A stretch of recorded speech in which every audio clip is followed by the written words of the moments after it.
Hi.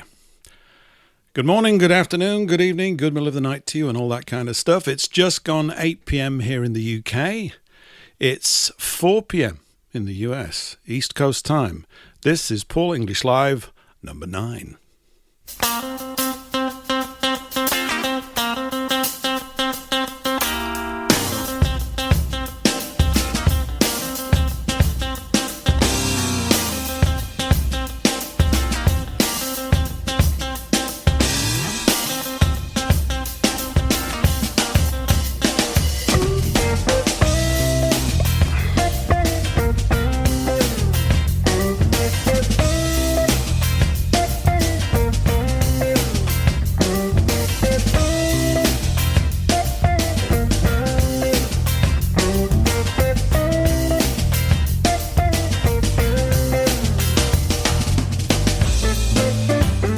And on tonight's show, a little bit about Guy Fawkes, a little bit about Napoleon, yeah, seriously, and quite a lot about a gentleman called David Fleming and the IndependentAlliance.org.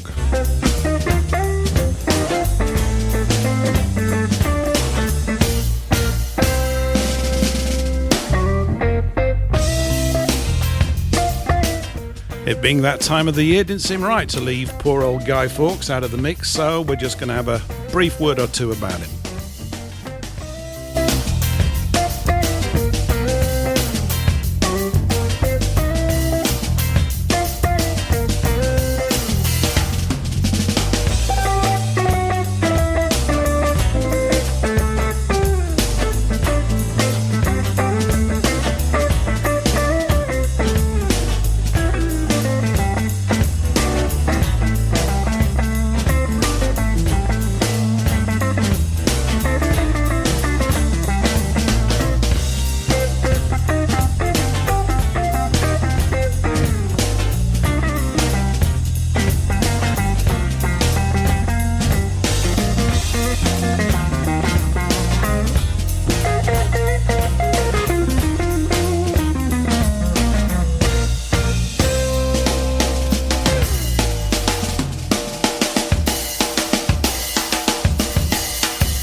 Yeah, welcome back, everybody. It is it's November, isn't it? November the 2nd, and October and September shot by. So here we are in November, only a few weeks away in the US from Thanksgiving, and only a few more weeks away from the end of the year and the Christmas holiday season.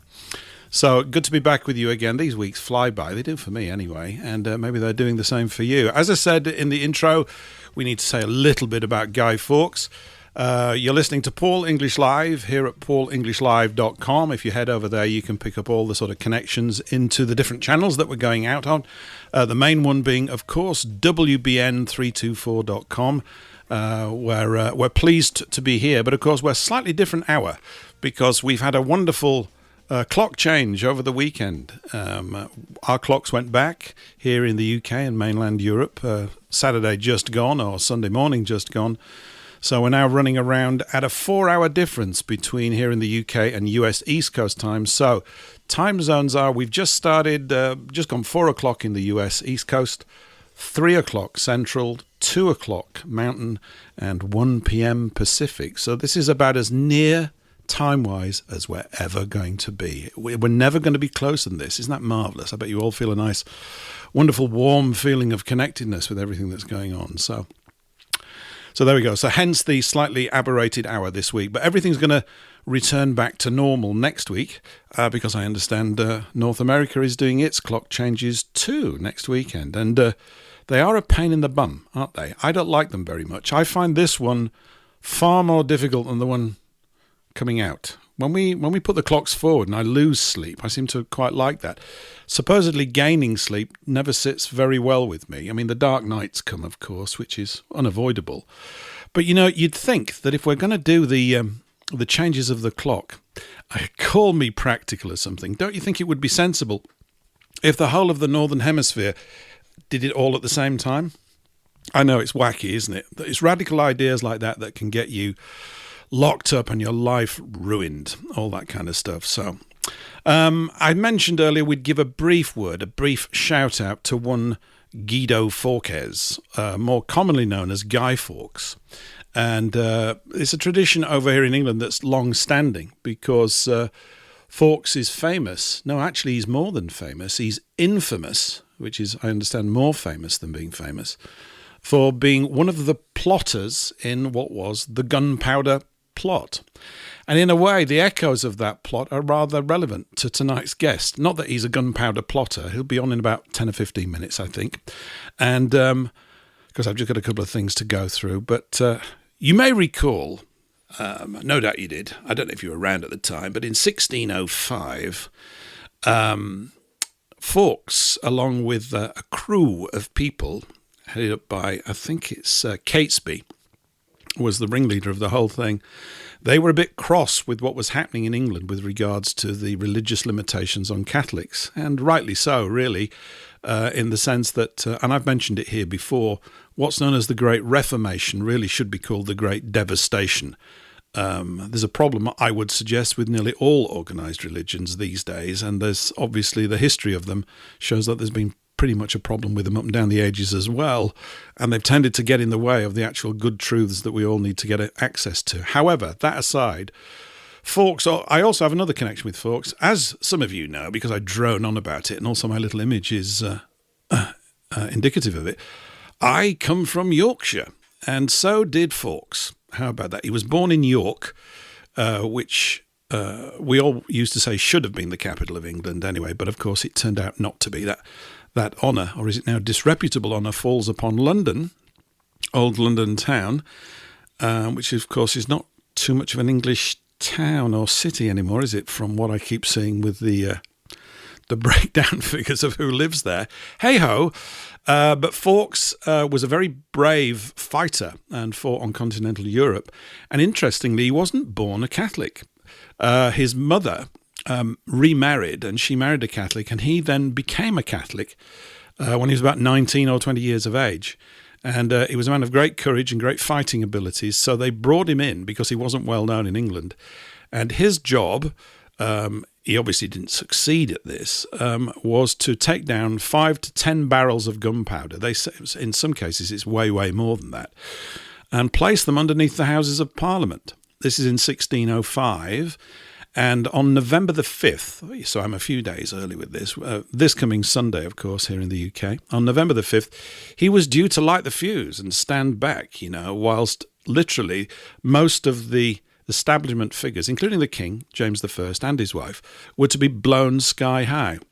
So it's quite a serious attempt to rearrange the affairs of the nation, you could say. And he unfortunately, or fortunately, depending on which side of the fence you're on, was discovered with a matter of hours to go. And of course, he was subsequently tortured, hellishly, I imagine, not without good reason. People, of course, don't like the idea that you're going to blow them up. That's quite understandable. And he spilled the beans, and he was due to be hung, drawn, and quartered. But he, when he came to trial, which I think was in the early part of the following year, January, when he was taken to the scaffold, it says he slipped and fell off, or maybe he jumped off or whatever, but he certainly fell from this high scaffold and he broke his neck and killed himself, therefore robbing them, the crowd, of the great spectacle of seeing him wriggling around on the end of a rope. Nevertheless, that didn't put them off. They still hung him, even though he was dead, and they also drew and quartered him. It was the favourite pastime of the day. So those savage instincts are probably still lurking around in certain parts. We'd all like to think not, but you never know. You never can tell. So that's what happened to Guy Fawkes. And over here in the UK, it's been a big deal ever since. Everybody would make these little stuffed up models called Penny for the Guy. As a child, I used to do this. You got begging with this sort of mannequin that you make up because, we're all very, very excited that it didn't happen and God save the king and all that kind of stuff. Certainly that was the sentiment back then, in 1605. I don't know whether it's necessarily the sentiment now in 2023. And in fact, we've probably got an awful lot more to have grievances about than they did even back then. Nevertheless, this is carried on. So it's known as Fireworks Night over here, although it's been kind of on the wane, I think, recently. And they have been trying to beef up Halloween, which to me personally is a complete non-event. I'm totally disinterested in it. It was silly when we were young.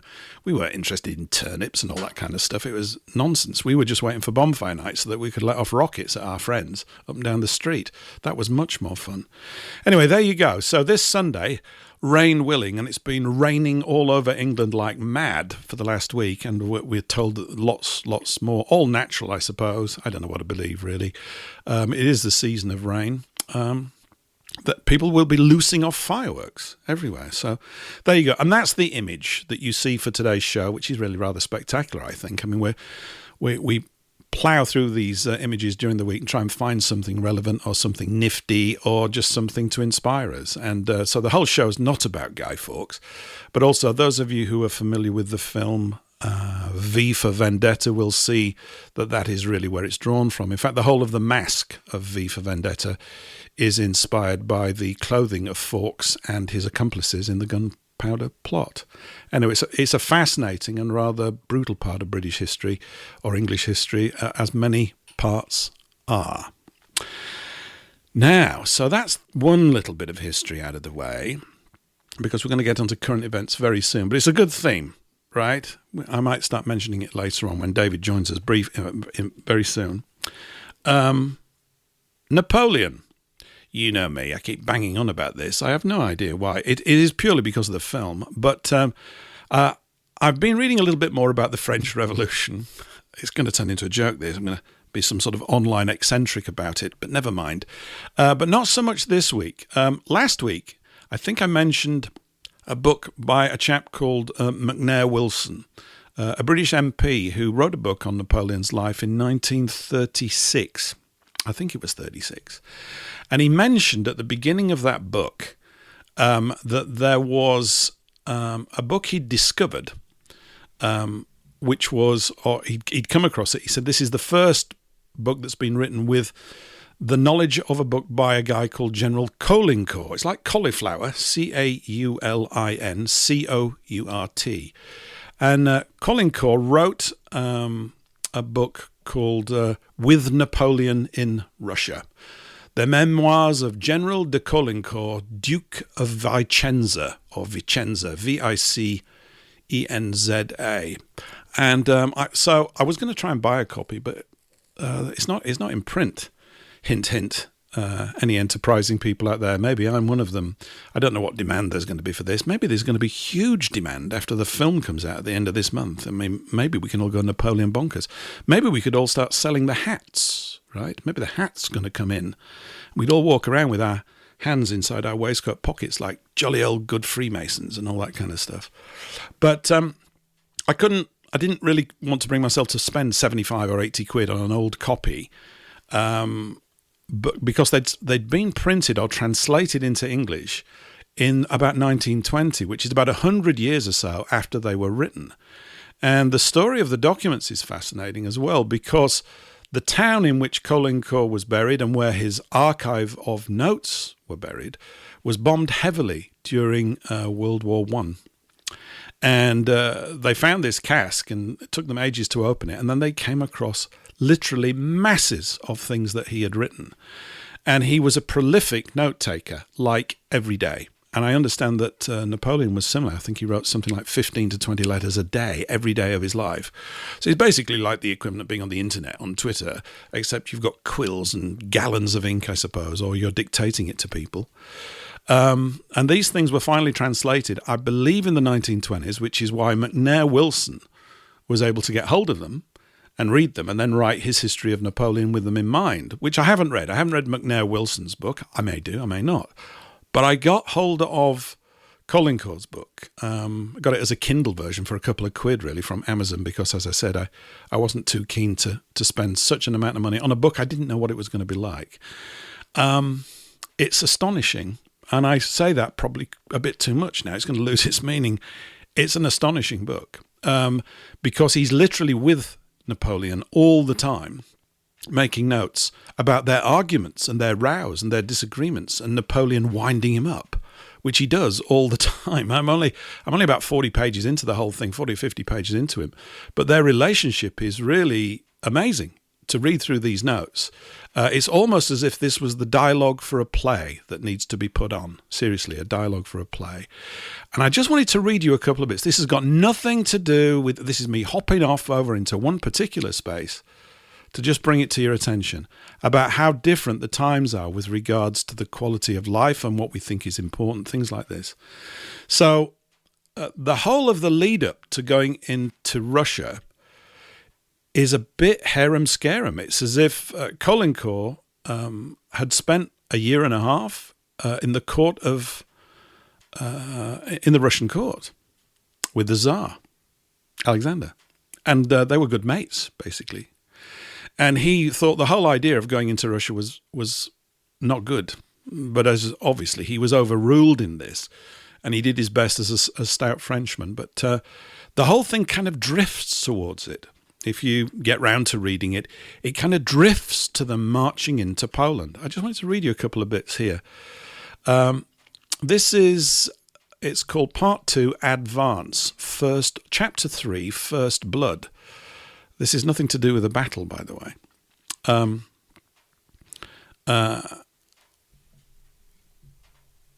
Okay, hang on. I just got a little note. Let me just go through this, and then I'm going to bring David in. It says, when the reconnaissance was finished... Let me just make sure that this is okay. Yeah. Oh, hang on just a minute. We've had a little problem here. I can see what's happened. There we go. Right, there we go. Sorry about that, David. David's just waiting keenly in the background. Nearly finished, David. We'll have you over in a couple of minutes. Let me just go through this thing here. So this is from, as I said, First Blood. Let me just read you this little bit, very briefly. It says, when the reconnaissance was finished, Napoleon rejoined his staff officers and once more examined the different points to be occupied by the troops. As he galloped through the wheat, a hare started out between the legs of the emperor's horse, Friedland, and made him swerve slightly. The emperor, whose seat was poor, rolled to the ground, but got up so quickly that he was on his feet before I could reach him to give him a hand. He mounted again without saying a word. The ground was very soft, and he was only slightly bruised on the hip. It struck me then that here was a bad omen, nor was I the only one to think so, for the Prince of Neuchâtel instantly seized my hand and said, "We should do better not to cross the Niemen. That fall is a bad sign." The emperor, who at first had kept a complete silence, though his private thoughts were doubtless no more cheerful than our own, presently began to joke with the Prince of Neuchâtel and myself about his fall, but his bad temper and forebodings were obvious, despite his efforts at concealment. In other circumstances he would have complained about the charger which had caused this foolish accident, and would not have spared the master of horse. Now, however, he affected the utmost serenity, and did all he could to dispel the misgivings which he sensed that everyone must have felt. For men are superstitious, despite themselves, in such serious moments and on the eve of such great events. And it goes on here a little bit later where it says, the emperor sent for me after dinner and asked what had caused him to be thrown off the horse. He said he was scarcely hurt, but had got up so quickly that probably in the darkness no one would have noticed the accident. He asked if it was being talked about at headquarters. I found this quite interesting, really, that they were spooked quite easily by forebodings and omens. And you could say, I suppose, in retrospect, they should have paid more attention to it, because obviously we well know this jaunt, this adventure, this colossal campaign didn't turn out too well. One last little point just to mention here as well, a little bit later on. This is them just walking somewhere. This is the army. And by the time they entered into Russia, I think it totals 640,000 men walking. So they're talking about men walking and with horses, right? But they have to get to Vilna in Poland, and they got there very rapidly. This is one of the things that they marched overnight and all this kind of stuff. And he just writes here, this rapid movement without stores exhausted and destroyed all the resources and houses which lay on the way. This thing about supplies. The vanguard lived quite well, but the rest of the army was dying of hunger. They've not even fought a battle yet, they're just walking along. Exhaustion added to want and the piercing cold rains at night killed off 10,000 horses. This is just walking. This is just marching. So they lost 10,000 horses. marching overnight to Vilna. Many of the young guard died on the road of fatigue, cold, and hunger. The leaders wanted these young men to rival the veterans who had survived so many toils, perils, and privations, and the youth of the army was thus the victim of misplaced zeal. It's a different world, isn't it? That's the reason why I just brought this in. It's just an adjunct. It's got no bearing really on what we're going to talk about for the rest of the evening, although it might have. But I just wanted to throw that in. It's an astonishing book, by the way. I've read quite a bit more than that. It's astonishing because of the intimacy of it, the direct communication of it, and it's a bit like reading a modern novel in many ways. It's quite a brilliant piece of work, and I was totally unaware of it. And I can understand now why McNair Wilson got so giddy about it when he wrote this book on Napoleon in 1936.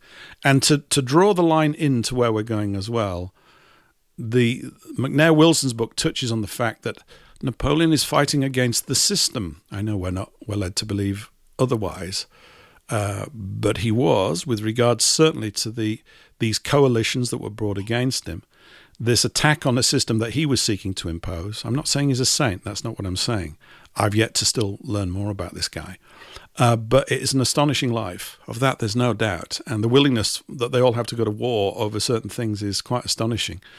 Certainly, we are very, very different people to what we were 200 years ago, 220 years ago. And so there we go. Right. That was it for now. There we go. Opening 20 minutes. Done. I mentioned, of course, that we have a guest tonight, David Fleming. He's going to join us. In fact, I've got him on live right now. And David of the independentalliance.org, welcome to the show. How are you this evening? Yeah, hi, Paul. Okay, yeah, thanks for that. I'm sorry about cutting you off there on the sound thing. When it kicked off, it does all these strange little things, and I just didn't see the screen, and I can see that you were muted. It was me going on about a few things which you didn't really need to know about. You can always listen back to them keenly. I was just talking about Guy Fawkes and a little bit there about Napoleon. It was just part of some historical threads that I keep running through the show.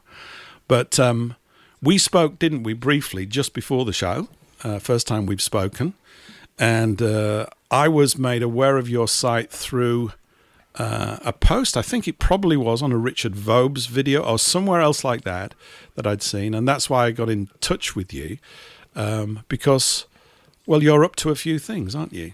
And so it might be useful, I think, here. I don't know fully who you are, and I'm sure most of the listeners don't, but it's very interesting and intriguing what you're up to, certainly from going through the information on your website. So it might be useful if you just sort of say a few things about yourself, who you are, and, you know, like why you're behind the microphone right here and this project's underway that you're involved with. Yeah, well, you know, how long have you got? An hour and 35 minutes. Yeah. It's, just in case I get sidetracked, it's my first time on a radio with no video, so usually I look at the person I'm speaking to on the screen. I was telling you earlier about Richard Vobes. I was on his show back in January or something, and he switched his video off, and I'd been looking at it, and then I just ground to a halt. I was in midstream, then I ground to a halt. So just to amuse you, I've got a picture of Richard Vobes on my screen now, and I'm looking at him. That's great. Well, I could do some charcoal drawings for you and send them over or something. I guess. Yeah. So So I'm just warning you that I might ground to a halt or something.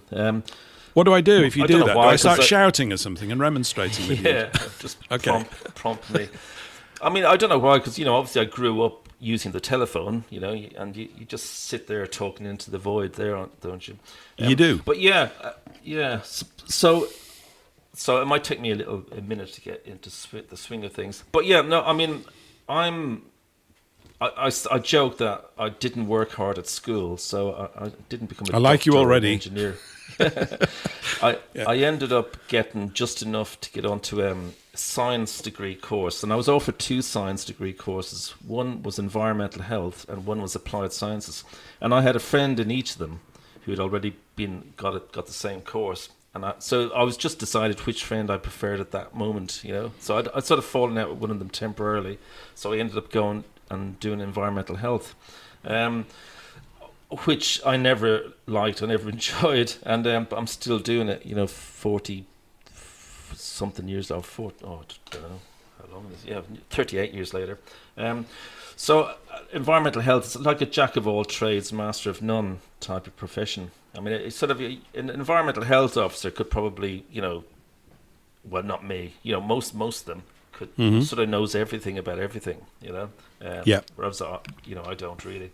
And ironically, I've been involved in through this. So I came to England in 1990 from Dublin in Ireland, and I've sort of been working in environmental health most of that time, which includes, pollution, like environmental pollution, like, atmospheric pollution, air pollution, which is sort of,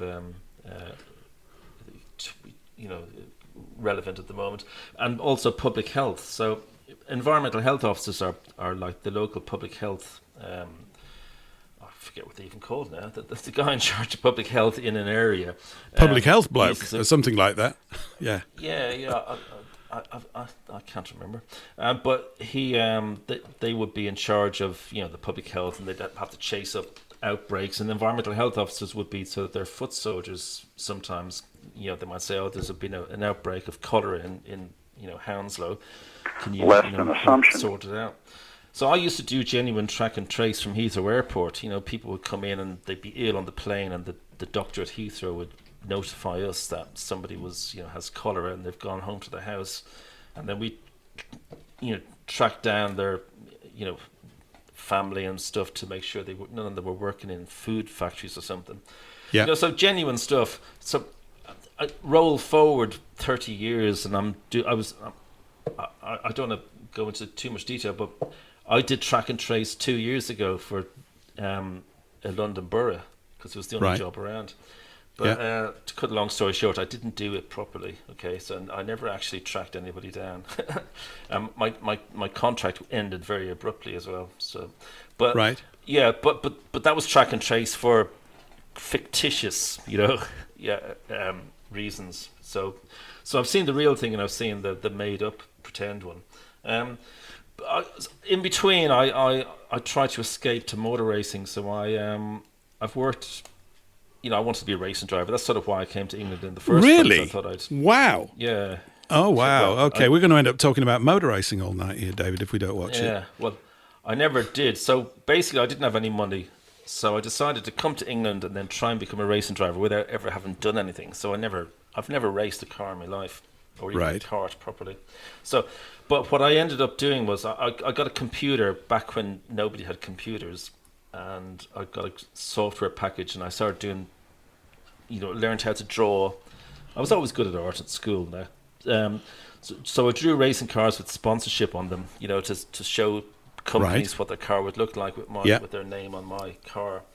But within weeks, I ended up doing that for other people. So it started to turn into a business. So I draw a picture for somebody, to show what Coca-Cola would look like on the car, and they'd go to a meeting with Coca-Cola, that kind of thing. What year is this then? What year is this roughly? When is this? Well, it's 1994. Right. Okay. Basically, I drew my first picture. I sat down at the computer and learned how to draw the day just Ayrton Senna was killed. So that puts it in perspective. Gosh. So that's May 1994. Yeah, May the 1st. So I almost share a birthday with him. He was about 5 days older than me, or something like that. That was a day. Gosh, we're all getting nostalgic about things, I guess. Yeah, that was a bit of a day. So, wow. Okay, gotcha. Yeah. So, but within a couple of months of doing these graphics, I ended up working for the Williams Formula One team. So did you now? Later on in '94. And so I basically worked for Williams for 8 years, and I went there full time in the factory for 2 years, which is good. I was there when we won the World Championship in 1997, the last time Williams won a championship. So that it might be my fault. I don't think so. I don't think so. No, I'm not gonna. I don't think we'd do that really. They made a few errors, didn't they? We're going to get all sort of technical and sidetracked here, but I think they did. I mean, Adrian Newey leaving didn't help. Let's put it that way. So I think. Well, I think that was the biggest reason, and that was deliberately. Yeah. Well, it's a really silly thing for them to do. But yeah, but that's sort of relevant, because it means I've I learned a lot about marketing and graphics and all that sort of stuff. And then I got into the internet as well. So, but by the time all this stuff started 3.5 years ago, I was always working on. I was sort of working in environmental health still, but I was always working on a motorsport stroke internet project. I was trying to make money out of where motorsport and the internet meet. Right. Yeah. And but then all this kicked off, and before 2020, I had been wondering how I could do something, because with net zero, Theresa May signed us up to net zero in 2019. Mm-hmm. Before that, I thought that it was always been kicked down the road a bit. Like every government was sort of kicked the whole climate thing down the road. Yes. And it never seemed to stick. And then Theresa May signed us up to net zero, and I realised that this was a big thing, and I wanted to do something about it. So I sort of became a bit obsessed about what could I do. And I've registered loads of web address, domain names and things of what ideas and stuff. But my main idea always came down to getting the information out to the public, because the mainstream media are just propaganda machines and keeping machines. Yes. And so that's what it boiled down to, really. And I was asleep. I was like, I didn't know anything, despite the fact that I was involved in public health and air pollution and stuff. I didn't know anything about anything. And I didn't know anything about politics. I didn't care about politics at all. I just wanted to make it a motor racing somehow. Yeah. And so I literally knew nothing about politics, except I'd watch Have I Got News For You every Friday night, that kind of thing. I'd yes, laugh at I did a bit of that too. Yeah, absolutely. Mrs. Thatcher jokes or whatever, or whoever was in power would be laughed at. But I didn't know anything. And then one day I was just minding my own business, and I saw Tony Blair sent tanks to Heathrow Airport. Remember, in like about February or something, 2003. Did he? I don't remember that. What did he send them there for? I can't remember. Well, the reason was to scare us all into supporting the Iraq War. So there were tanks outside Heathrow Airport with guys sitting in the tank with their head poking out, that stuff, and it was all over the news. Yeah. And I just said, from zero, I didn't care about anything, and next second I go, oh, they're trying to scare us. Instantly realised, and I didn't know anything about false flags or anything. I just didn't care. But that snapped me, and then I just began sort of like a journey of waking up to various things. It took about maybe 6 years before I sort of ticked all the boxes off, really. But so the first one was war, false flags, then, not all that stuff. Then I got into how the world really works and banking and everything like that. And all the fun stuff. And so I didn't really do much with it, because I thought there's nothing, I can't do anything. And so when Theresa May signed up to net zero, I was just racking my brains trying to wonder what to do. But it still felt so big, that it's just me and the whole world. What can I do? But then in 2020, like March 2020, when all this kicked off, I knew instantly, because when in 2018, Extinction Rebellion appeared, out of nowhere, and they said, "Oh, we're going to send people to jail. This is going to be big." And I thought, okay, that sounds a bit serious. And then Greta Thunberg turns up. Ah, yes. And next second, Sorry. My kids are getting the day off school on a Friday to go and do this, join these protests. I mean, my daughter came to me, she wanted me to sign a note saying, oh, I want to get Friday afternoon off because of the school strike stuff. Right. And I said, okay, I'll sign it as long as you don't go to the event, just go off and walk around the town. Yes. I didn't want to actually... fair enough, get the day off for free, but don't actually go anywhere near that protest. But then I realized things were happening, and then November 18, the US midterm elections were on, and the Democrats got in, and got control of the House, and Ocasio-Cortez Yes. She appeared from nowhere. She just appeared from nowhere. She was newly elected. She'd been a student and a waitress before that. And then there was the very dodgy video of her dancing, which hit all the headlines. Mm-hmm. Obviously, completely set up to give her a sort of instant fame. And then she introduced the Green New Deal. She says, "Oh, I've got this thing. I'm sponsoring the Green New Deal. Blah blah blah," and that was getting loads and loads of coverage. And so, combined with everything, the Extinction Rebellion, Greta Thunberg, the Green New Deal, and then because she was saying things like, "Oh, there'll be no more flights ever again, and we'll build a bridge to Europe," all this sort of absolute crazy talk. Yeah. So by the time some people said, "Oh, well, it won't be that bad. We'll just be doing, X, Y, and Z," it sounded more reasonable. So they shifted the Overton window, because if they'd said all this stuff at first, they'd have been laughed out. But Ocasio-Cortez comes in with this even more ridiculous stuff, and next second we're accepting what we now know to be net zero and the Green New Deal, and thinking that's normal. It's not as bad as the other thing. But then in March 2020, when they went, "Oh yeah, that's it. We're going to lock down. We're going to lock you all down. That's it." I just instantly knew that, as far as I was concerned, that they've got cocky now. They think they've cracked the net zero, like the climate thing. Yes. With the whole Agenda 2030 yep. and the Sustainable Development Goals, all that.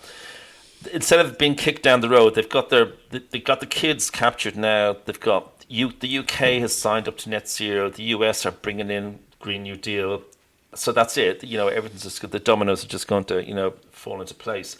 And so next second we're all being knocked down for a respiratory illness. And so I thought, oh yeah, they're confident, they're getting cocky now. They know they've cracked the climate thing. So now they're going to lock us all down, and it's the equivalent of beating us over the head with a stick, and getting us down the ground and beating us. And then when they stop beating us and let us stand up, we'll just be happy to be in net zero. And that's what I thought of exactly the day one when it started. And I think that's probably how it's panned out, really. Because we're all pretty much, the majority of people are just like accepting all this stuff. And compared to what happened, the acute stuff that happened to us, it's sort of not that bad, really.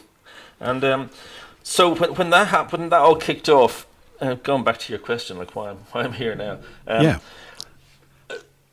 The whole fight back against lockdowns was tiny. I mean, there was almost nothing happening. So there were so few people in the UK, for example, sort of sticking their necks out, that it was easy to get to know them all. So I got to know Toby Young, because in April I set up a website called Lockdown Truth, and it doesn't exist anymore because I took it down because I was a bit OTT, and my second venture was more sort of credible, so I decided to get rid of the first one.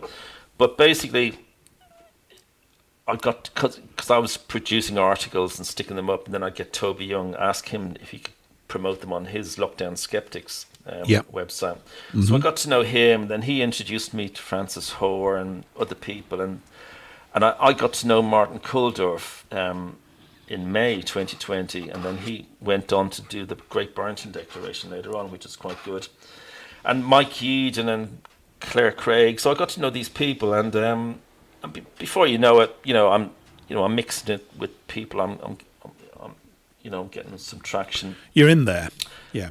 Right. and so I am. And then I started doing a lot of things, because the first thing I set up properly was in September 2020. I set up the COVID-19 Assembly, and that that I wanted to do what I'm doing now with that, but it was difficult to do it. So I didn't know where, because I still didn't know enough people. So I decided to do projects instead. So the first one I did was called the COVID Deaths Audit with Dr. Claire Craig, right? And we announced.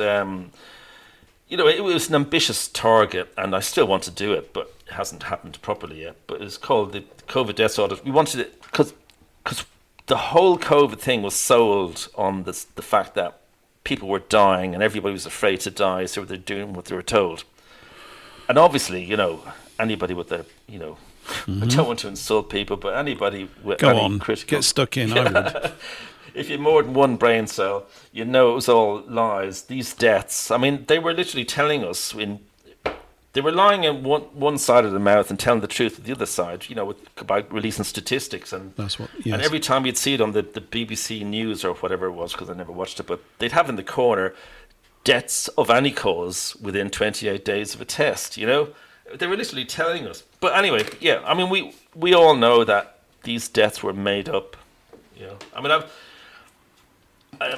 we don't know what we know, really, do we? We don't know what we know. We just know that the people that actually provide apparent information, that's all they do. They provide information which apparently may or may not be true. It's yeah. So we wanted to just get to the bottom of it and just show that these deaths weren't the deaths, because every day the deaths would go up. And this was spanning 2 seasons, so they weren't even halving it and saying, last season we had 80,000 deaths and this season we had 40,000. Now they were saying 120,000 deaths. It just kept going up and up. They eventually stopped it, but if they still had it now, it'd be like 5 seasons and still going up. It's just crazy. It was clearly all about scaring us. So that was the first thing, but we released a video of Claire doing giving a summary of what we were about to do, and we got 2 million views on Twitter in one day. It's quite. Oh, that's quite impressive then. So you got colossal traction with that. That's tremendous. Yeah.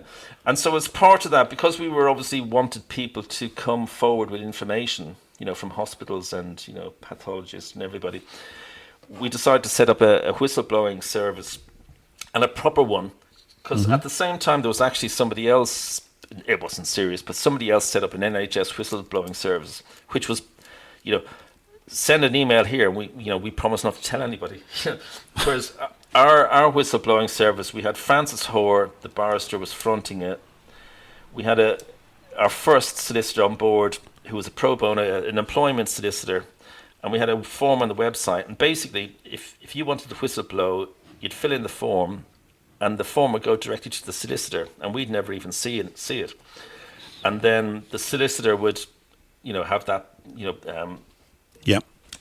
client confidential agreement, and basically get in touch if they thought there was a case.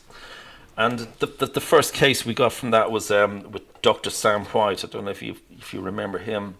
He was struck off or whatever, or suspended by the GMC for tweeting about the vaccine, saying that it's not safe or effective, and they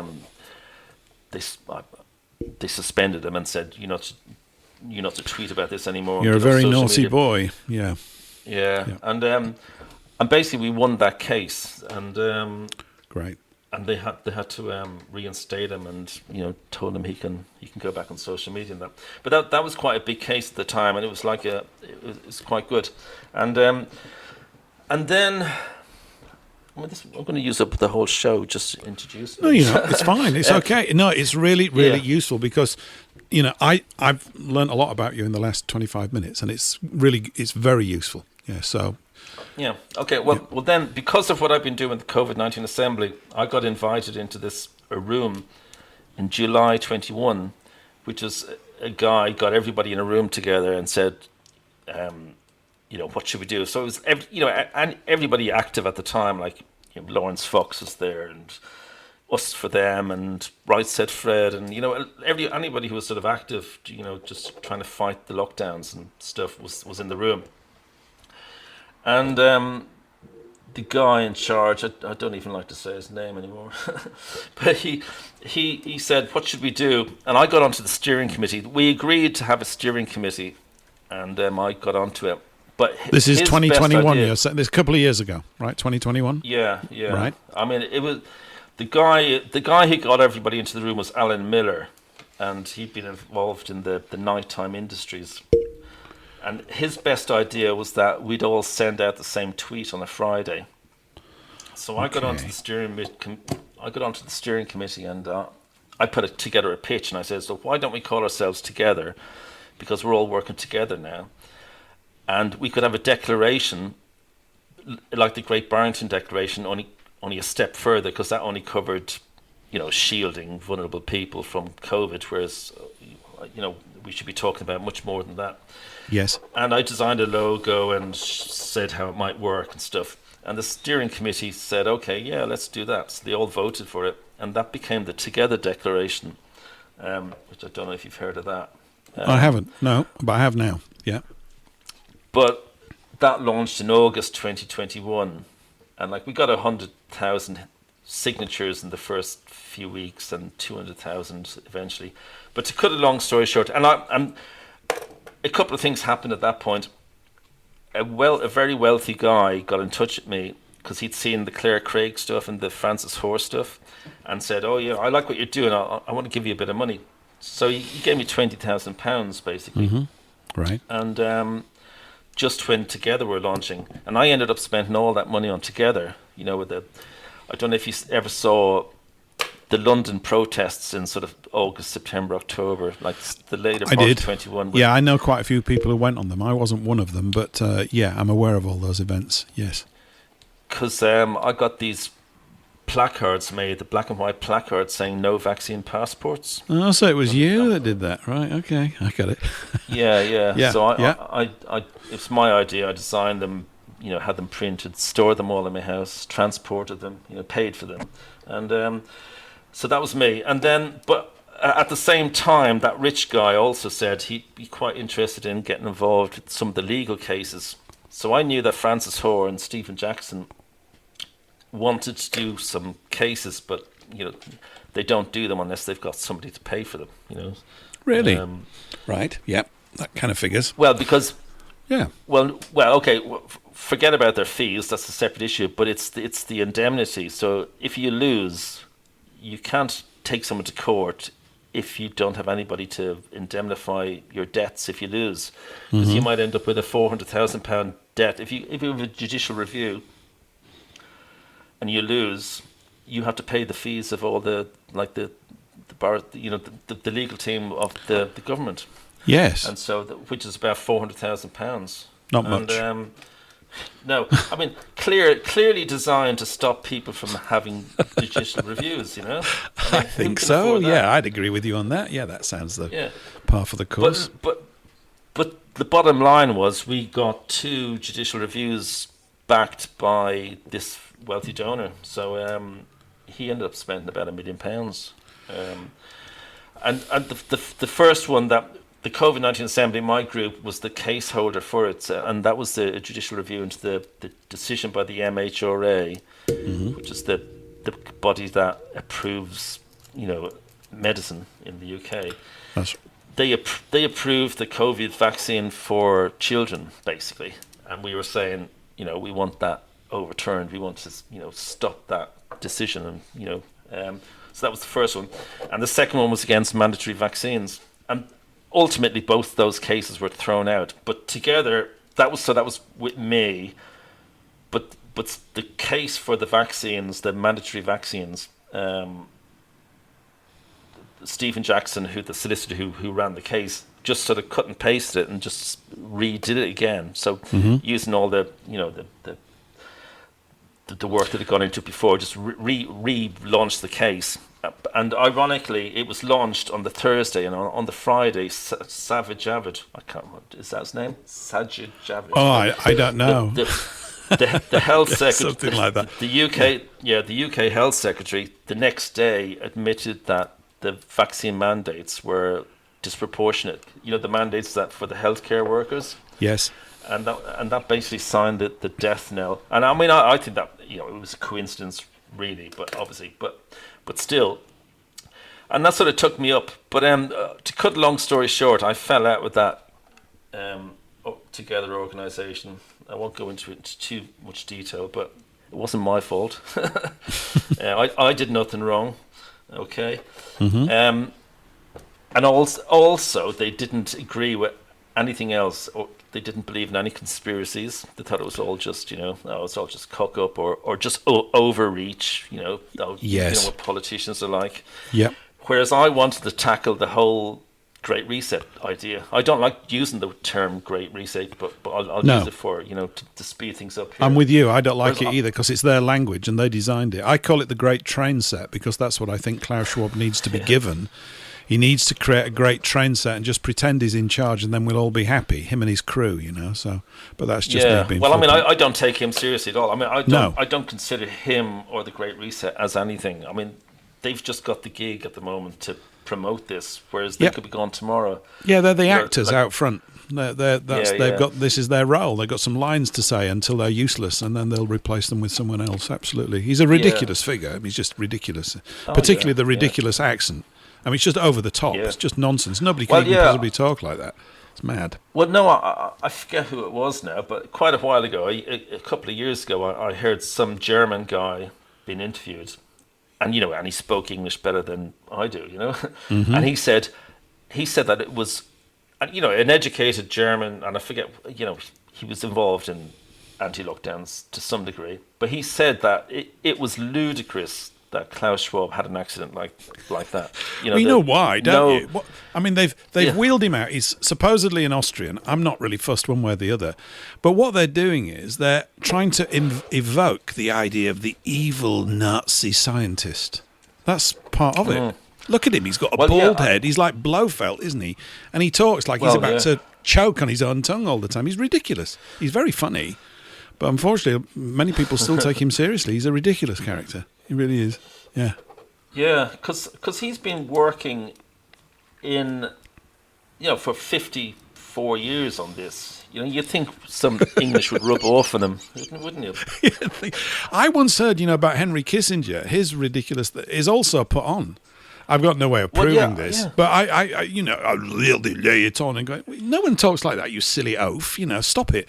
But people buy the act. Everybody's they're all actors, and if it works, why are they going to change it? People buy into it. Apparently, it must obviously transmit some idea of wisdom or thorough scientific thinking, because if they sound like that, and so you tend to not sort of examine their words because you're supposed to be impressed by his shiny bald head. I mean, Schwab's, I'm always banging on about his philtrum, the bit from the base of the nose to the upper lip. It's absolutely vast. I've never seen him and John Major should have a competition to see who's got the biggest philtrum ever. It's colossal. And I just sort of look at him and go, you're a ridiculous character. Go away. Are you supposed to be going to a disco with Feta Gruntbird or something like that? So, yes, Yeah, well, that's why I don't take him seriously, because it's Agenda 2030, and the people who want it, they're our enemy. He's just the PR company, basically, that's got the gig to promote it for now, and he could be gone tomorrow. So I don't worry about that aspect. But just to bring you up to speed, then, so I thought Together was going to be sort of this. I thought that's what it was going to be, but right. It wasn't. It wasn't to be. So I decided to set up my own thing called Not Our Future. So I launched that about a year ago. And the very first thing we decided to do was, just after we launched, Oxfordshire Council announced they were going to split Oxford City into zones, traffic zones. And I thought it'd be a good, and there was a lot of uproar about it just before Christmas last year. Yeah. And I thought it'd be a good way to show what we want to do, the whole idea about getting information out to the public, by leafleting the whole of Oxford City in one day with the truth about 15-minute cities. Because the council were saying, at first they were talking about it being for the environment, and then there was a huge backlash within days, and so then they backtracked and said it's about traffic, but it was too late by then. And so we did. I got 400 volunteers turned up in Oxford on a Sunday morning in the first week of January, and I got half a ton of leaflets delivered to my house on a pallet. And we delivered a leaflet to every house in Oxford City, that we could get into. We couldn't get into some blocks of flats and things like that, but basically we did the job, and everybody in Oxford knew the truth about 15-minute cities after we'd been, and it was a complete and utter success. However, it sort of the downside was it was such a big task, and Oxfordshire Council, because Oxford City has its own council, but the traffic is run by Oxfordshire Council, like the county council. So that's why it gets a bit complicated for if you don't understand how it all works in the UK. But basically, so the county council said this is going to go through whether you like it or not. And 93% of people didn't want it. So it was an absolute 100%, government overreach. These are supposed to be elected representatives. 93% of people didn't want it. And essentially, it was a United Nations policy. It was an Agenda 2030 policy, as being foisted upon the people by elected representatives who didn't care one iota for what the people wanted. And so it was an extremely successful event. We leafleted the whole of Oxford City in one day with the truth about 50-minute cities. And I ended up getting, I wasn't depressed, but I was very deflated for two reasons. I mean, one was the complete overreach of these politicians who were supposed to be representing people. Yeah, it was just disgusting. And the other was that, ideally I want to get the message on loads of subjects out to everybody all the time. Whereas it cost £4,000 and 400 people and a month of hard work just to get the message out to one town on one topic once. Yes. Whereas I want that to happen every week in every town on every subject. And I just decided that, that it'll be impossible. We could never do it. Not at this, not there and then. And so I decided that if we're going to focus on one thing, we need to focus on getting those politicians out, all of them. So we can focus on 650 members of parliament in the UK, and that became my goal. Just if we get those out and replace them with people who we control, the people control, then we can stop all this crap. Especially because we're like the freedom and truth movement. If you want to, bunch them together like that, yep. We're fighting on hundreds of fronts. We're fighting vaccine passports, vaccine harms, lockdowns. Gas boilers been taken away, petrol engine cars been taken away. You name it. It's a million. They've weaponized our own civilization has been weaponized against us. Every single aspect of it. They've looked at every single part where we're connected into civilized agreements, and they're abusing them. And we don't have a voice to reply with at all. The English and the people of these islands have got no say in their own life currently at the moment, which is why we have to talk amongst ourselves, which is a good thing. Yeah. And if we do speak out, we're terrorists, we're racists, we're everything. You name it. And I've said that to people. I've said that to quite a few people, David. I've said, "Do you think yourself a terrorist?" And no. I said, "Well, you're about to become one." Why? I said, because you're not a globalist. If you are not for their agenda, then every single abusive name you can think of, you're going to be called that. But I'm not that. It doesn't matter. They're going to call it you because they know it upsets you. So get ready. Brace yourself. Here it comes, That's what they're going to do. That's what they do. That's what they do.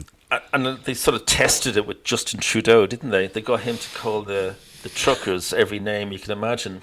And and he's the one who applauds Nazis, isn't he? He's a ridiculous character. He's just a ridiculous character. He's a child. They've dropped them all in. If you look at the so-called leadership of the Western nations, if that's what we want to call, I think the Australians may still have some men left, but most of them are they're ridiculous. And that's by design. It's to demoralise most of the electorate or the people of these nations. They look at their supposed political class and they go, "What? You?" And really one of the reasons I suspect why conversations like this one are happening not just here but everywhere is that even normal people are going, "I could do a better job than this." And it's no longer a figure of speech. It's true. It's actually true, because these people are working to deny us the things. They're not. It's not that they're supposedly representing us. They're representing the very things that we don't want. They're literally everything that we don't want. Yeah. They're pushing everything on us in that way. Well, Yeah, democracy doesn't exist. I once had I made some placards after I left Together, and they included the phrase "take back your democracy," whereas I don't agree with that anymore, because we never had democracy in the first place, so we can't take it back. I agree. David, we're going to go to a break. I'm going to take a little break. Don't forget about democracy, because we'll talk about it. After the break, let's talk about what the Independent Alliance is doing And if people want to call in, we'll set that up. I'll provide some information on that, and we can run through for the next hour. What I want to do now is, if I have to press the right buttons here, I think I'm going to do that. Just want a little song. I ran a Van Morrison song the other week, by the way, and threw it up on YouTube, and they didn't reject it. Good old Van Morrison. It is copyrighted, but he's allowed people to use it, which is pretty good, because this is quite recent. Anyway, there's another one from him, because this is kind of, it's okay stuff. This is, you'll get the idea from the title. Here we go.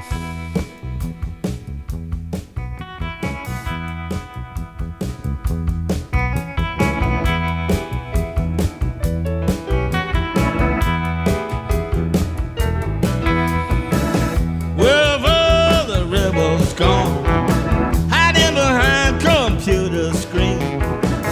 Where's the spirit, where's the soul? Where have all the rebels gone? Why don't they come out of the woodwork now?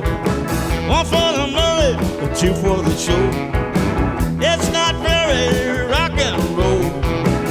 Where have all of the rebels gone? Where have all the rebels gone? Waiting for someone else to make a move.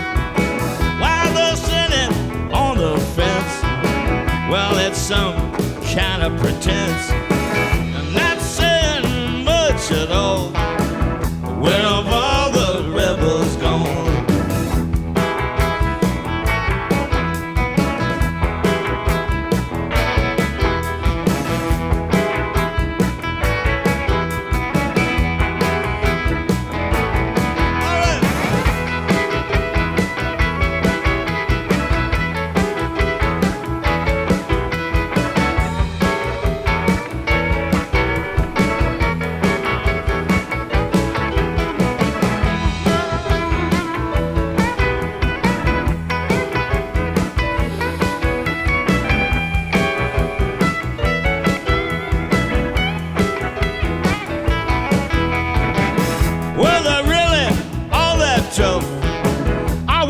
Just a PR stunt.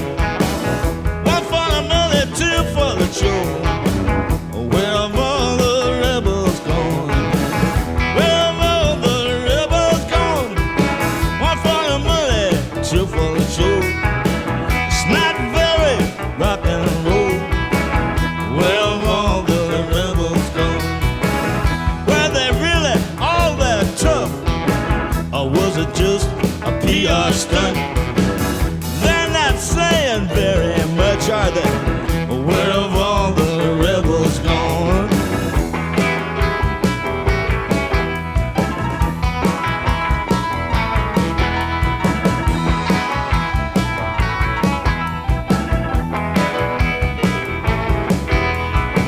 Where have all the rebels gone? Hiding behind computer screens. Where the spirit, where the soul? Where have all the rebels gone? Need a real live audience to perform. Where have all the rebels gone? Where have all the rebels gone? Where have all the rebels gone? Where have all the rebels gone?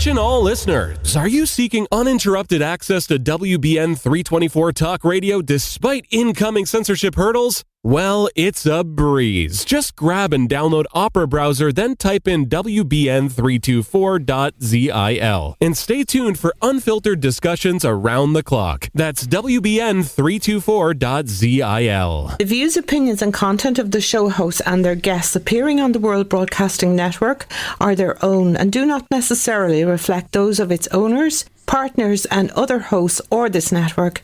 Thank you for listening to WBN 324 Talk Radio. Yeah, that's absolutely right. You're listening to Paul English Live here at paulenglishlive.com. If you head over there, you can connect it with Telegram groups and Rumble, which is the main place, with the main chat room there too. And that was Van Morrison with, you probably got the title, Where Have All the Rebels Gone? I think hopefully they're all here this evening, Rumble, and listening to this show. I'm here with David Fleming from the Independent Alliance. We're getting ready for part 2, and we've just been covering David's past, and now we're going to look at the present. Also, just to let you know that if you want to call in, not necessarily, you can call in now, but we won't take your call necessarily now. We're going to talk for a little while longer. But in your browser, which you can even set up on your mobile phone, you just go to paulenglishlive.com/call, CALL, and you will be auto-forwarded into the studio, and you'll be able to put some questions and have a chat a little bit later on. So we've got an hour to go. David, welcome back. Welcome back to hour 2. Hi. Hi. Yep. Yep. Good to be back. Yeah, good to be back. Oh, actually, I need to do a little bit more house cleaning. I haven't said everywhere that we're on. You know, we're on WBN324.com, WBN324.zil, ZIL for the Brits, ZIL for the Americans. We're on Rumble, we're on Odyssey, we're on Freefall Radio out of South Africa, we're on Speak Free Radio out of the United States, and we might even be on Global Voice Network as well, which is another network which I need to get some reference on. So we're all over the place, which is great. We want to be. And you were just talking then, David, about the cost and the time and the expense of making this communications project in Oxford, with taking all these leaflets out to people, which I think is absolutely fantastic. But obviously, if you start adding the sums up and looking at the amount of time and manpower we've got at that level, it's a bit like, it's like World War One. They've just got more bullets than we've got. Is that what you were kind of leading up to? Yeah. Well, especially to try and start off from zero and do that isn't going to happen. You know. Mm-hmm. So basically, I decided that we have to focus on. I mean, if you go to the website, which is theindependentalliance.org, mm-hmm. you'll see the whole plan is there. But it's like I decided that we have to stop everything, like not just Oxfordshire Council or Net Zero, like it's everything, like all these bad guys. Let's call them the cabal for now. I call them all sorts of other things, but let's be polite and call them that, right? Yeah. Because I think it's as good a word as any. We can do that, yeah. I mean, when I'm talking about the banking stuff here, David, I just refer to the money power. It's a good overall description of it, and my sort of approach really is you've talked about politics there. I've tended to not look at it. In fact, here on this show, people have asked me about politics and everything. But I think it might be able to have an effect, but not necessarily in a direct way. But the indirect effect could be good. But then I don't know. I mean, the more I keep looking at all of these problems, and I've been looking at them for decades, really, which is a bit embarrassing, I suppose, but so have many other people, the more you realize that you don't quite know what it is that's going to shift things. But right now, the time has never been better for some kind of shift amongst people of a grassroots nature. I mean, I was mentioning earlier, this thing about the French Revolution, right? And even the English Civil War. Those things were not grassroots events. The French Revolution is not a grassroots. The peasants did not rise up. They were not interested in any of that. It's completely organized by cartels of paid enforcers and insurrectionists on all of these things. But the one that is natural, certainly here in this neck of the woods, that was a genuine uprising by people, it was a long time ago, is the Peasants' Revolt in 1381. See, it is a long time ago. That was genuine. Tyler, Joanna Farrar, and John Bull, the mendicant priest, who was loved, these people were outraged. They were getting abused at every single level in the way that you're talking about, that I'm talking about, that most of the listeners here are aware of. All of these different areas of abuse. Financial, political, the media, wars, the whole lot, the abuse of the services industries, of electricity and gas bills, the undermining of the house. This Austrian idiot, this actor saying you will own nothing and be happy. Well, it's fine, Klaus. We'll start with you. We'll try it out with you and your lot for 20 years. Let's see how it all goes, And it's every single area, So we do need a thing that addresses every single area. I mean, I think that's why there's been such an increase, a very positive increase in the amount of people communicating things. It's not that we're all necessarily over the target all the time, but you just think this is a good sign, the fact that people are beginning to get more vocal and move things. And that's really what happened back in 1381, which I'm sure everybody remembers, of course. But they were being worked to death. Literally, they were being worked to death. And, one of the things economically that I maybe mentioned it last week, and it's worth just repeat. I sometimes forget that these things need to be repeated. This is part of this communications challenge of sticking to maybe half a dozen key points and not moving from them. But this is just a sort of human piece of knowledge, which you'll be fully familiar with.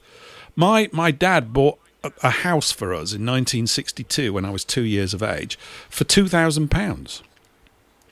And he was the only person that worked in the family, and he was the only person that needed to work in the family to buy that house at £2,000. And we've had all this supposed technological and economic advance and all this other right, which they go on about.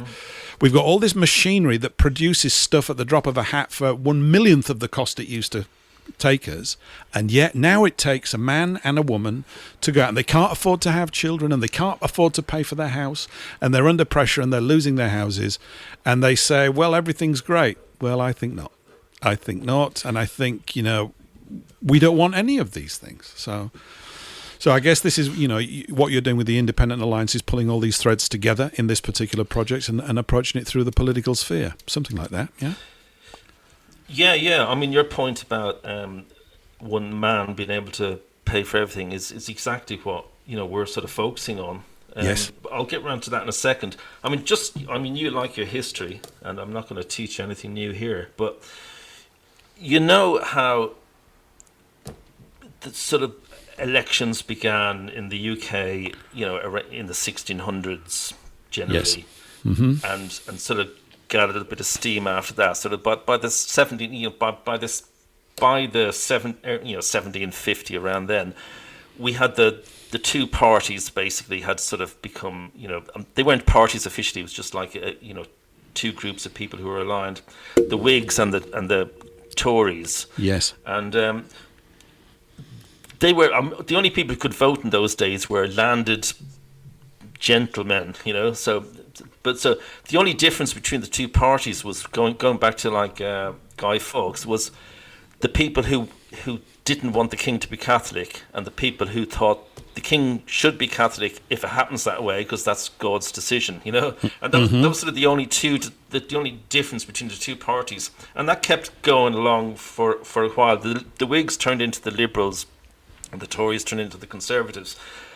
And that carried on okay, but there was a growing call for universal suffrage. Everybody wanted to vote, and it was starting to get a little bit difficult for people to like the monarchs and the people who control the monarchs maybe, to keep that, pretend status quo without giving the vote. So they'd already worked out the two-party system with the Whigs and the Tories, but they had to allow for universal suffrage, which included women and poor people, basically. So you can see in the early 20th century, you can see the Liberals got split and basically disappeared. Yes. And Labour came in just around the time they gave the vote to the common man. And then it's been that way for the last 100 years now. So they perfected the system. So they weren't going to give us the vote until they perfected the two-party system and how to use it to control the supposed democracy.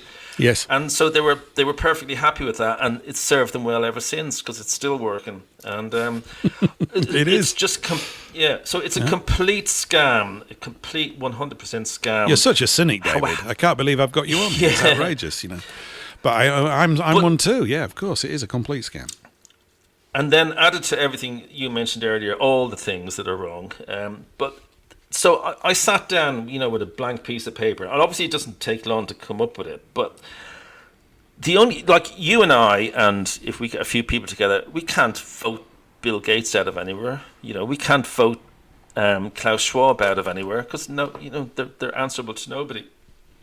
The EU, for example, is designed to be anti-democratic. You cannot get rid of anything. You can't get rid of the EU by voting them out. So you have to leave them. Like if everybody left at the same time, it'd be great, because they disappear. And that's sort of how they've tried to manage the world in the last 100 years. I mean, like the United Nations, we can't just stop the United Nations. We'd have to get our politicians to leave it and get all Can't we do that? All over the world. I dream about that. I mean, there's this. The thing about the United Nations is there's been more warfare since it arrived than at any other point in history. I mean, they don't. The whole idea of even the phrase to me is in error. You can't unite nations. There's no point even. Nations are distinctly separate. That's what makes them great. It's like the natural diversity of the earth. The races create nations in tribes, and then you get these distinct cultures, which is real, actual, multiple cultures. There's no such thing as multiculturalism. There's just a mess, and it's all to do with proximity. It's more of a real estate problem, which is all it is. And of course, it's a complete con. Oh, we're all going to come together as long as we're in charge. Oh yeah, as long as we're in charge. Well, you see, we're not too keen on that. And then they will say, oh no, but look, you see, before the United Nations, all you nations of Europe were warring all the time. Yeah, of course, because the same forces that have put the United Nations into place were the forces that were behind augmenting and paying for all the wars. Wars are really expensive things to put on. It's the same mindset that we're dealing with. Well, I mean, if I'm of the opinion from what I've read that World War I was started just to bring the League of Nations in, and that didn't really take off. So they had another go at World War II to get the United Nations in. Yeah, it was definitely part of it. There was also Lord Grey. I don't know if you know about Lord Grey, but they were just cross that Germany were becoming economically very productive and challenging the by then slightly lazy approach, I guess, of the British. And when I use the term British, I'm not referring to people like me or normal people. I'm talking about the empire of the City of London. There's no such thing as a British empire. I just maintain no such thing. Well, Grey and Milner were like, sort of the bagmen for... Yeah, they were. Cecil Rhodes, and he was a bagman for the Rothschilds. Mm-hmm. So it's all linked. But yeah, they wanted to get rid of the German Empire because Rhodes particularly wanted a one world government based on the British Empire, as the starting point, because that was all, splendid. That's right. So the irony that they're saying, oh yeah, it'll stop all wars. It was these were the wars that were used to get it in the first place. Absolutely, they started the bloody wars. That's right. They created the wars to create the reason to have the United Nations. You need this now. I mean, it's even worse. Couldn't make it up. I mean, they could. So I mean, just very very quickly. I mean, you get these parties popping up like the Reform Party, who they had one valid reason to start in their UKIP phase. That obviously they're not UKIP, but the Nigel Farage UKIP, Brexit, Reform, trace the history through. But Reform aren't going to reform anything. No, you don't think? Yeah. So I mean, if you look at what their manifesto, it's it's a little bit of window dressing on net zero and stuff, but that's pretty much it. And basically, as I said, you sit down with a blank piece of paper and come up with a plan to get rid of all the bad guys, at the top, and you say the only.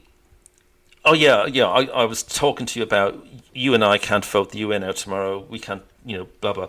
But what we can do still, I mean, temporarily at the moment, on paper, we could still vote out every politician and get our own ones in. We could do that. It's possible. And then would we need to vote would we need to get all of them out to make a critical difference? Do you think? Because it's quite a few, isn't it? I mean. Do you think? Well, I'm just sort of going to sort of say first principles, ideal scenario.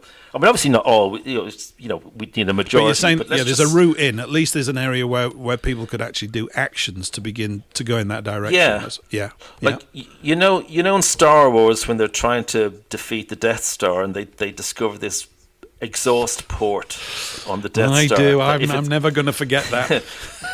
If it's hit at the right point, with the right charge, then it can destroy the whole Death Star. That's what voting is like at the moment.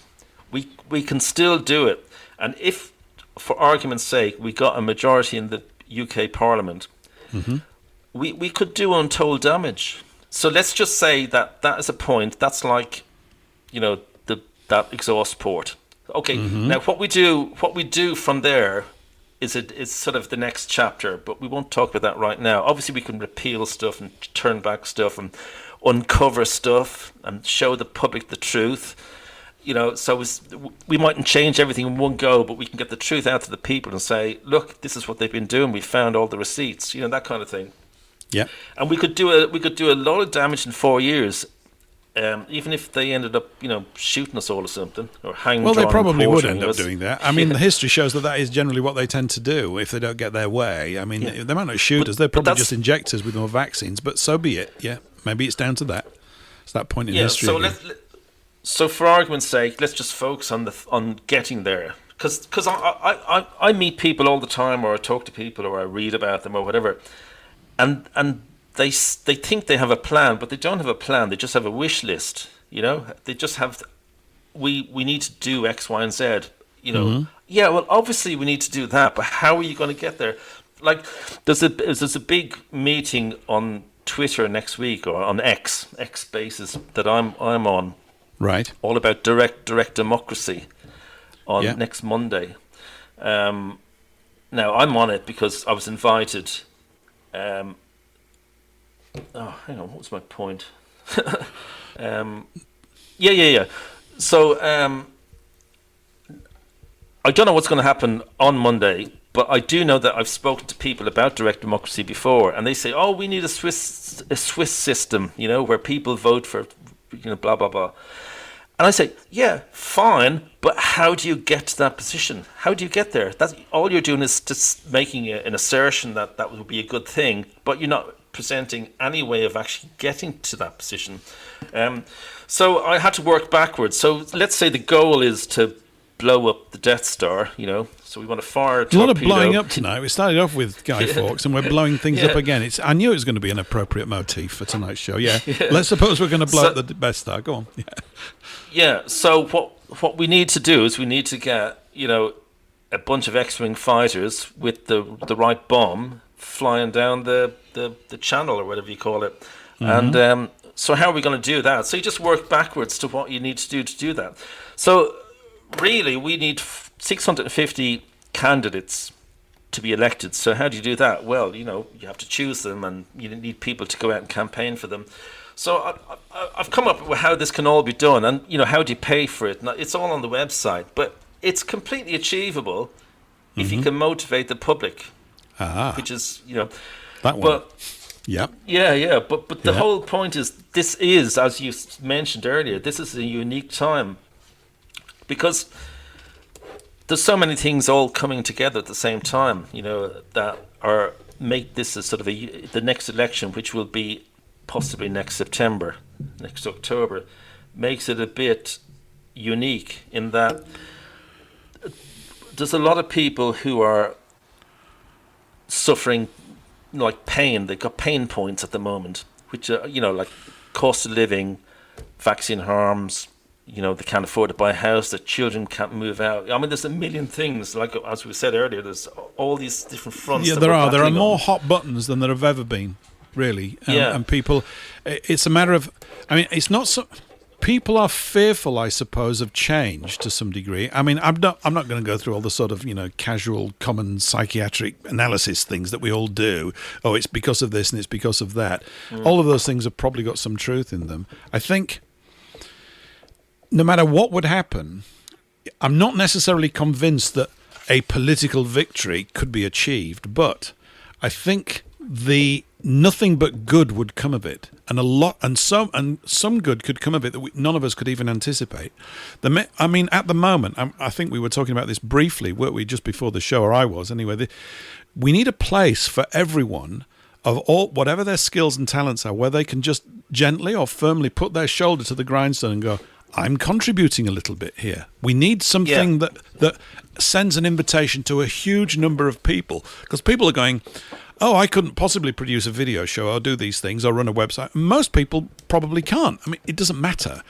But they are being affected and their lives are being destroyed by this. I mean, one of the reasons of my little notes back to myself for me sort of doing this thing, and I'm not alone, there's gazillions of people doing these sorts of things, but for me it's happy families, which sounds trite, but actually if you look at everything that we need to create happy, thriving families, is every single thing that you're addressing here. Every single thing that's going on in the world is actually moving against the possibility of achieving a good future for our posterity. In fact, it's against us even having a posterity if we don't watch it.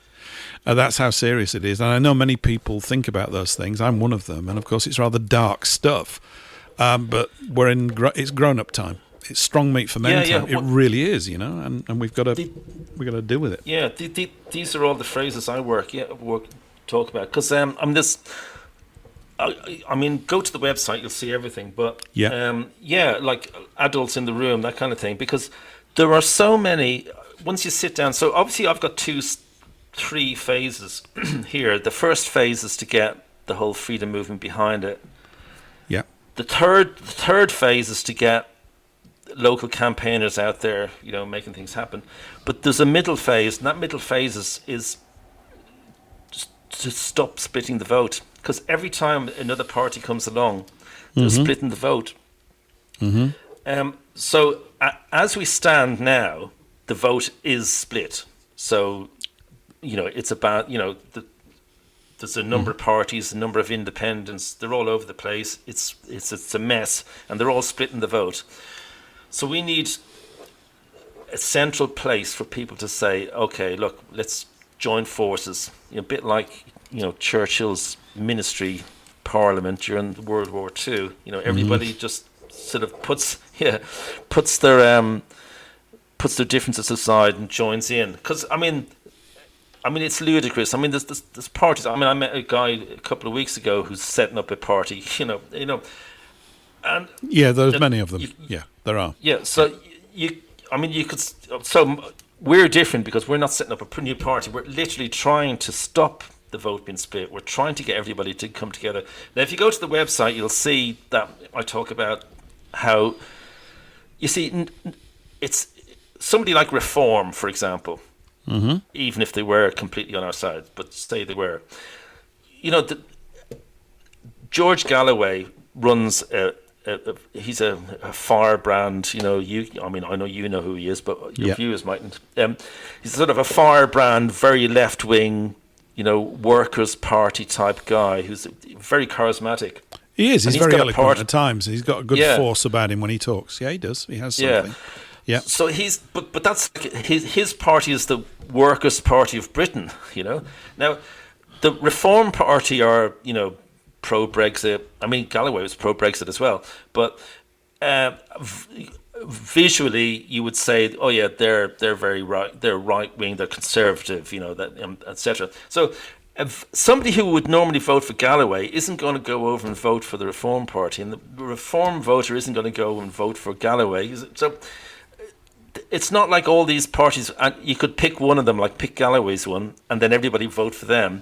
People won't do it. But if there was a temporary central place that everybody could just sort of take one step to, like just one step forward rather than 2 steps to do something sort of unnatural. So if everybody just goes into the middle, like the Independent Alliance, just for this one time, just once, just take a chance, I think you're going to find whether it's almost like a natural thing with it. I tend to think these either naturally move well, a bit, not necessarily like a hot knife through butter, but say a knife through butter, or they don't. It's all to do with what the return is on the energy, isn't it, from a communications point of view? You can have brilliant ideas that are just not there at the right time. You can also have inept ideas or things that are simplistic that are at the right time and then lead to something better. I mean, I personally can't anticipate all these things. You look at certain things that have happened historically, and in certain cases there have been almost like synchronistic things have occurred which have suddenly shifted the momentum for nations very rapidly. I mean, I think it's different now. I'm not trying to be negative, but I'm just sort of observing, because of the sort of micromanagement of communication and the use of this technology by the other side in ways that it's not what we want. You know, we're having this conversation, I guess, to a great degree, and people are listening because for the last 15, 20 years, people with a question mark in the front of their head have been able to exercise it for the first time in history. We've been able to gain access to bodies of knowledge and books that really, before this technology, we didn't even know exist, let alone ask questions about it. You get these accounts written by people who go, I never knew that these documents existed. Let me read them. Oh, good grief, this is giving me a totally different perspective on what's going on. And, of course, there's a lot of us now, more than at any other point, have got that perspective, even though we're not necessarily on the same part of the hymn sheet. So maybe a clearinghouse is not the right phrase, but the Independent Alliance pooling people together. We have to find out what we've got in common. I know what it is, but I think a lot of people in England and Scotland don't want to talk about it because it's to do with race, which is a toxic topic. It's the foulest of all the Anglo-Saxon four-letter swear words at the moment.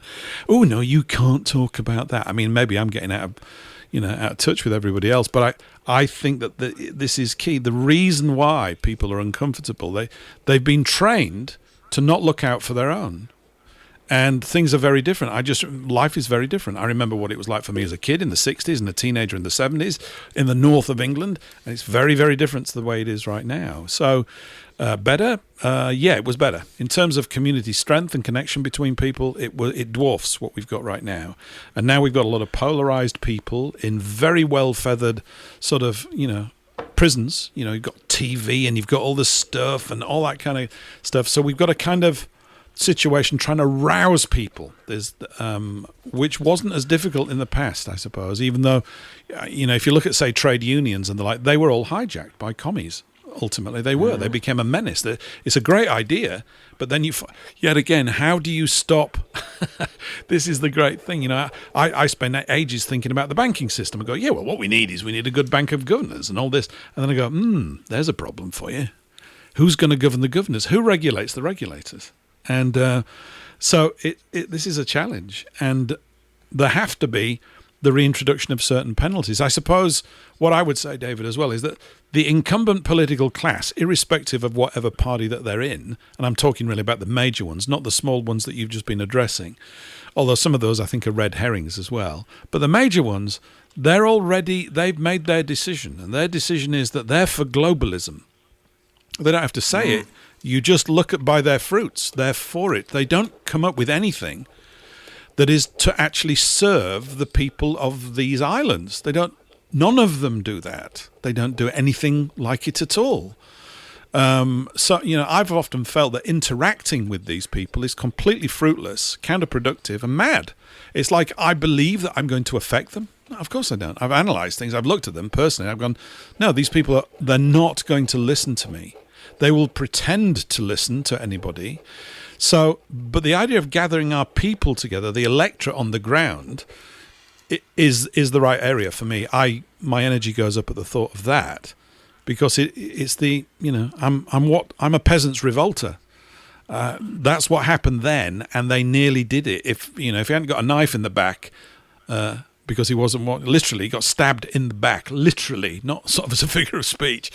And that's what because he trusted who he was talking to. He wasn't aware that these people will do anything to retain that. And that's the other thing that we need to be aware of, I think, is, part of me, I think, David, I keep thinking, I like the idea of rats in a sack destroying one another. I want to keep them all, that area, this globalist groupings, all these different we need to keep them almost in place so that they destroy one another. We've got to find the thing, because we can't do it, but it's a bit esoteric what I'm saying, but there's got to be that's like one of those possible byproducts from an action that you can possibly anticipate, that suddenly because they're not totally unified. If they were, they would have got this agenda achieved a lot longer ago, I feel.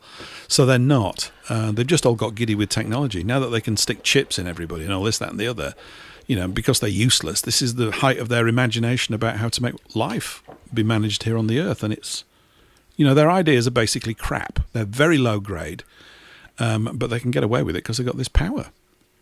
Anyway, yeah. Yeah. They're not very creative, are they? No. But yeah, I mean, I could. I mean, if you look at the website, I sort of answer all these problems. Yes. I've gone through how some to make this happen. But one key thing is the fact that we would be different because, I would want to stop the whole, like the Bank of England and the City of London, all that stuff. I mean, that's where their power comes from. Yes. Is this the ability to create currency in debt? So literally, we've got some really great people over here on the fringes of politics, or that have been in politics, that understand this. They're not many numerically, but they do understand it. One of the things I bang on about is instead of being given a birth certificate when you get born, which is kind of like a receipt for your life for them to use, blah, blah, blah, blah. We don't need to go into all the details, but it's part of the evil of the system. Babies should be given a share certificate in the bank, in the nation's bank, the bank of the nation. It needs to, the main problem is it's privately owned. And therefore, every single thing that flows from that space cannot be trusted. None of it. Economic reporting, financial reports, markets, we don't know. We literally don't know. No one goes, hey, it's 4 times a year the Bank of England open their books up and we do a 1-hour BBC TV news report. I've never seen anything like that. The ministers run around, don't they, saying, we're in charge of the economy. It's just a joke. They're not in charge of anything. They're like Schwabs. They've been given their lines, like you were saying. They have a role to play, and they do come and go. And what's that thing about voting? The problem with voting is it doesn't matter who you vote for, the government always gets in. And there's a truth in that. This has been part of a great curse that we've had to endure. Well, it's the government that the people who control the world want to get in. So, because That's right. I mean, the idea generally is that there's loads. I mean, I've sort of sat down and addressed all the problems, I think. But basically, the idea is that they're independent. So, assuming we can motivate the public to get involved, because we'll start with the people who are already out there every day. The stand in the park, the people who distribute the light newspaper, the rebels on roundabouts. These guys are the ones that will seed these committees. And each committee will be essentially autonomous, except obviously they will have to agree to all our manifesto points, and we will supply them with information and on leaflets and how to get the word out there. But the idea is that will be the initial spark, and we wanted to get out into the public as quickly as possible, because say we get any traction, then they'll just come looking for me, or the people who are helping me. But if we have 650 committees out there with, say, 20 people heavily involved, that's 13,000 people straight away, and they'll have families and friends. So that could be like 100,000 people. Yes. So if the government turn up and say, "Oh, you are all far right extremists and terrorists," yes, we're going to shut you down, then you've got 100,000 people who will say, "No, they're not. They're my brother, they're my cousin. We know these people. They're not far right extremists." So that could work against the deep state, if they try to do that. But at least it makes it very difficult for them to sort of clamp down and stop this if it's all sort of distributed out there. So that's why I want that to happen as soon as possible. And then the other thing basically is the fact that we're going for independence, and there'll be a number of, it's on the website, like things like, I mean, if you want someone to represent you in government, is it common sense to give the position to somebody who has already sworn an oath to another party, like say like Freemasons, or somebody who's already part of the What do we do with the Davos Freemasons, crowd? David? What do we do with them? They're very powerful, of course, it's a kind of power. I hate saying that, but I'm afraid unfortunately it's true. And I think, but what I like about what you're saying, this is just me personally, right, is the idea of gathering that amount of people together around one project. The way I view it, it happens to be about this political process. But if those numbers of people could be gotten, if we can gather those, then you've got a communications base of people who are acting, and that's very, very strong. I mean, I don't know many people are actually in these political parties. It's not many. It's not very many at all, and you could easily dwarf. You could say, yeah, we've got the largest subscription base of any political movement in the UK, and that's something to sign up for. I saw on your site you had Darren from the Light Paper. There's a little article on him, and Darren. I mean, Darren's fully supportive of the idea, and we're just going to get his volunteers who are already delivering the light to help set up our initial committees. Fantastic. And go from there. Yeah, I get copies of that through local distributors here when I meet up for a drink every now and again. The copies turn up, and I've spoken to Darren a couple of times. I need to actually get back to him and speak to him about something if I can. He was very busy the last couple of months with his band or his new album and things like this. But and the way he's handled himself in certain interviews, I was drawn. He was in a BBC interview on the BBC site, and they tried to do a hatchet job, and he handled it so well.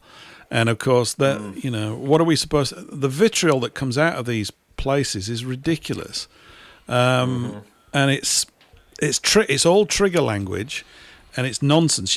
A far right extremist. That we don't have a far right. I mean, the Conservatives, they're not right wing. I mean, what are people talking about? And also, the other question is, what do they actually conserve? I'm hard-pressed.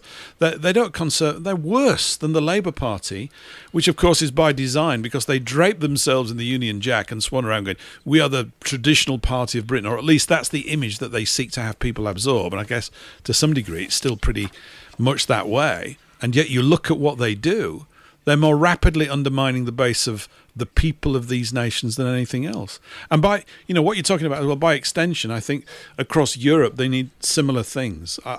It's really strange. I've never voted in anything in my life, but I voted to leave on the Brexit thing purely because I believe in the strength. I don't trust European politicians anymore. Why would I trust them? I mean, I don't trust the ones that are just up the road 70 miles away. Why would I trust the ones that are in Brussels? It's a ludicrous proposition. And so I still, what we're doing here, this side of things is the big thing. It's the media to have this continual 24/7 pump out stuff, and people are gathering, and it is happening, and putting these things together. But we're also going to have to be nimble, because like over here, they've just passed this thing, the Online Safety Act. And you probably feel a lot safer, David, right now because it's been passed. I know I do. I ran around with, I feel so much safer now that the government is here to make it safe for me to be on the internet. I mean, these people, how do you reach a mentality like that? You can't.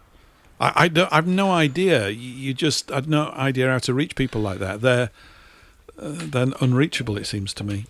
Anyway. Yeah, well, I mean, my plan involves not reaching them. We're not appealing to them. I'm with you on that. Asking them for. That's good. Yeah, we're not asking them for anything. We're just asking our own people, the people on the street, the people in our local communities. We're asking them to vote for us. Yeah. And we're not asking the government for one single, penny of anything. No. So yeah, because they've shown that they are worthless, and they don't deserve anything from us. I mean. Let's face it. I mean, yeah, they don't. If you look at the website, as I keep saying, because that's where everybody should go as well, David. Right? If people want to get connected and hooked in, they need to get over to theindependentalliance.org, don't they? That's where they need to go and go through the information and make connection that way. Yes. But the whole point of the whole point is that I want to get rid of the big cabal, right? I've chosen the UK as the first place for a number of reasons. Because one, I live here. Two, it's ripe. Based here. It's based here. Yeah, and three, it is. The seat of the problem is based here. So if we can crack it here, we can crack it anywhere. But this is still a call out for the whole world to join in, to help us in our struggle and also to do their own as well.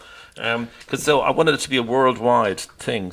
I'm with you. I think this is all the right thing. Yeah, I absolutely. Because we want to drive them out. We want to give them nowhere. Because they have worked out, through centuries, but certainly in the last 100 years, and increasingly in the last 50, and even more so in the last 25, they've worked out how to influence us. How to work us, put our strings. They've designed the systems to do that. Yes. So we have to cut off so they've allowed, like I said about the exhaust port and the Death Star, that it's still a chink in the armor. So it could be done away with. We could get rid of them that way. But the way Keir Starmer is, if he gets in, he's got his New Britain manifesto, which is written by Tony Blair and Gordon Brown, basically, and they're trying it gets worse. It gets worse. Oh my Gideon. Yeah. And they're trying. It's like they've seen the Death Star plans and they know the weaknesses there, and they're trying to get rid of that. So they're going to introduce devolution and decentralization of powers.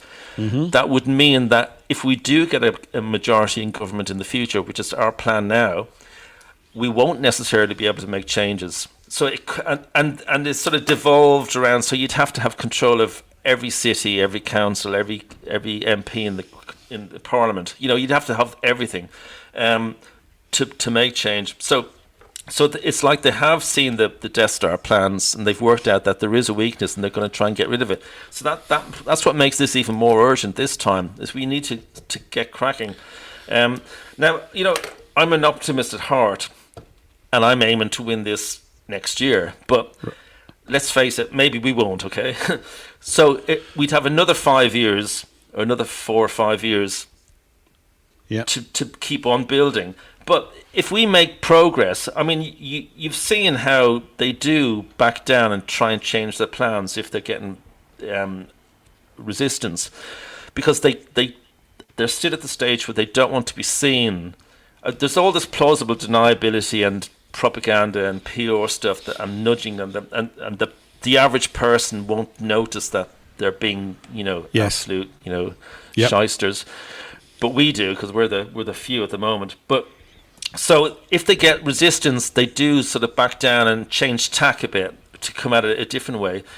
So what we do is we try and win this time next year. If we don't win, we do enough to make them change tack, so they don't bring in this New Britain manifesto. They don't make changes. We prevent that, and then the next election, maybe by then we'll have enough to win, and so on. I mean, when I was doing my research into the political parties, like I said earlier about the Tories and the Whigs, and for 250 years of parties, I was looking at all the how many seats were won by all the different parties in every election and all through those, and I made a graph, and you can see there's two other parties cropped up.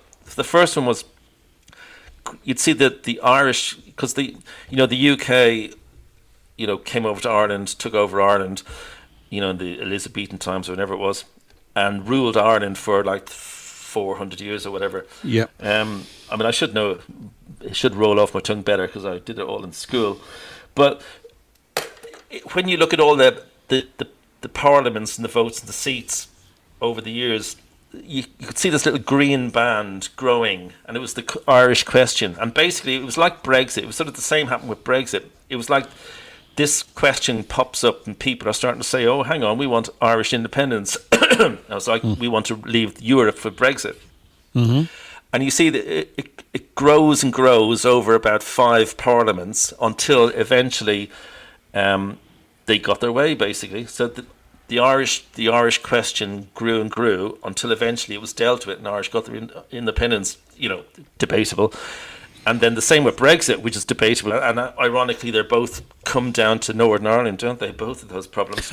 Yeah, interesting that they do. Yeah. Yeah. Yeah. So we could look at this. I wouldn't want it to last as long as those, but no. It could. So this could be that same idea. A new colour appears on the chart and goes up and up and up until we get our way.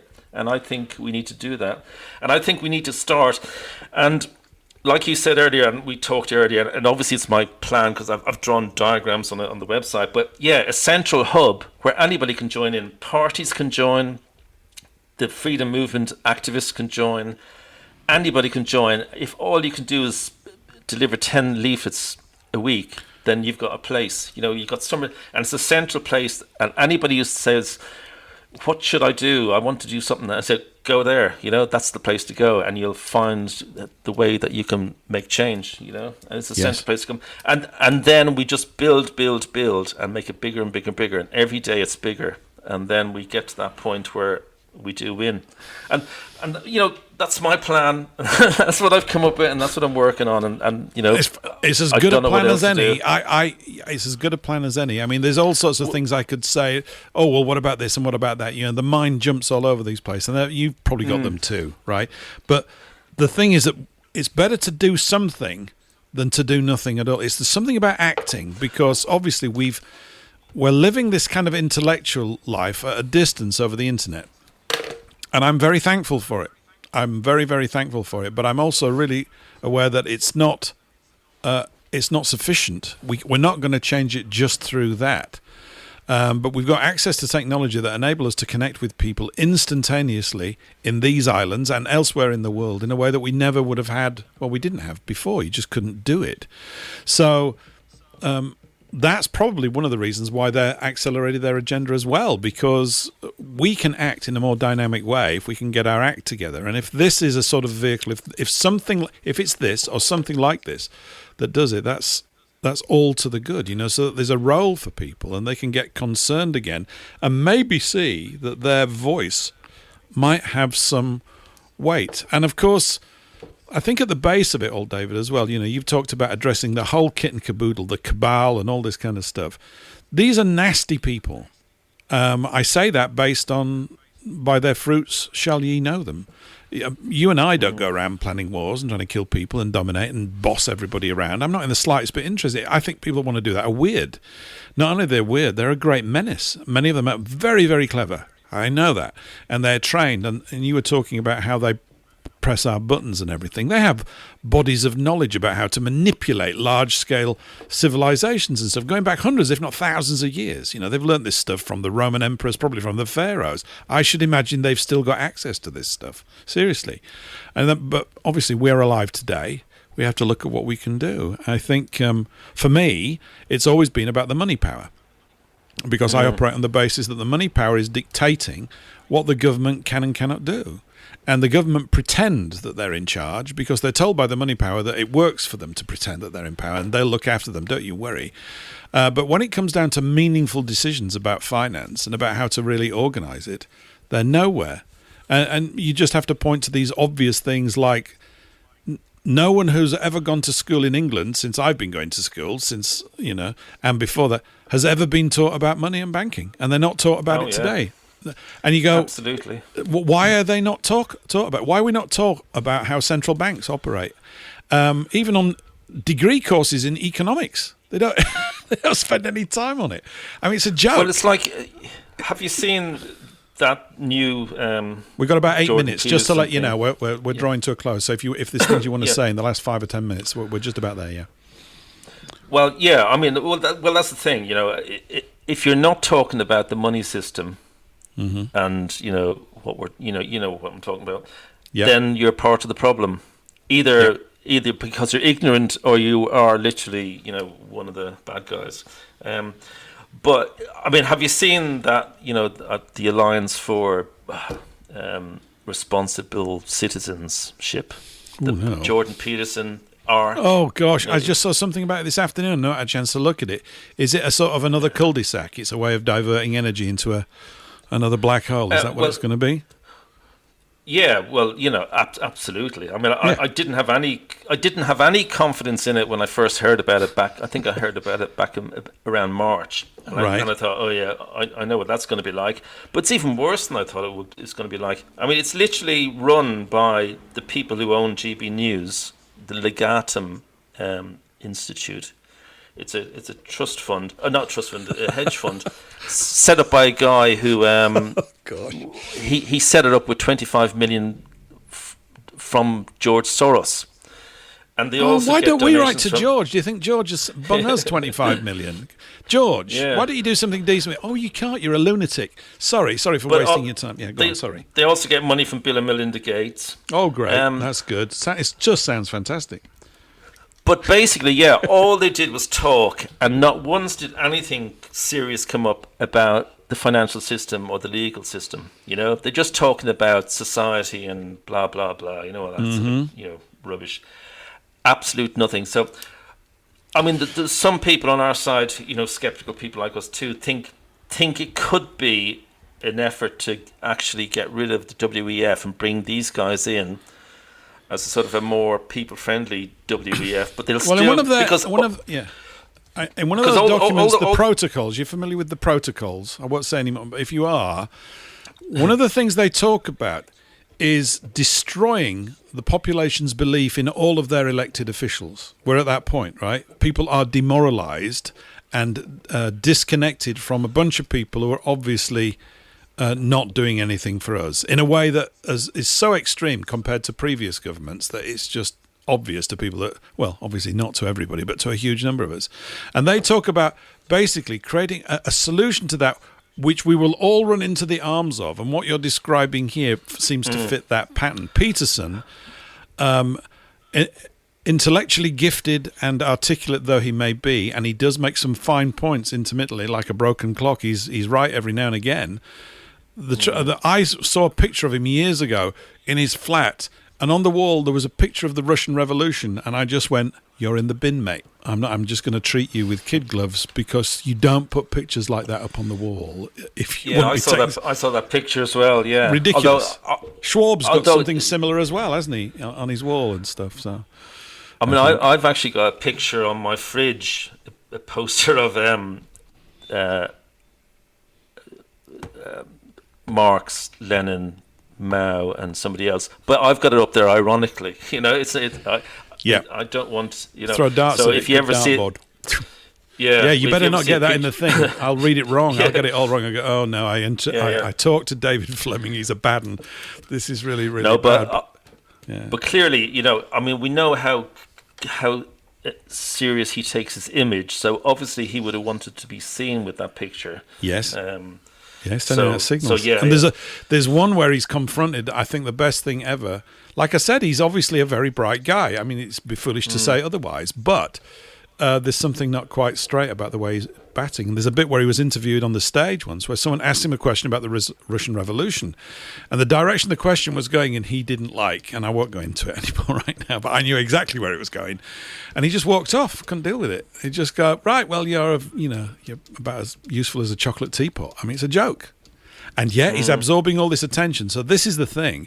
It's even the alternative media is not anymore in certain parts. They've put their people in who are getting well paid to do all these sorts of things, So that's because GB News is funded by these people. It's owned by them. But everybody who took onto the stage at ARC that I can see, I mean, I didn't watch it. I just read commentary. Yeah. Are the sort of people who don't believe in vaccine harms, were quite supportive of vaccines, but didn't like lockdowns, those people. Yeah. So there we go.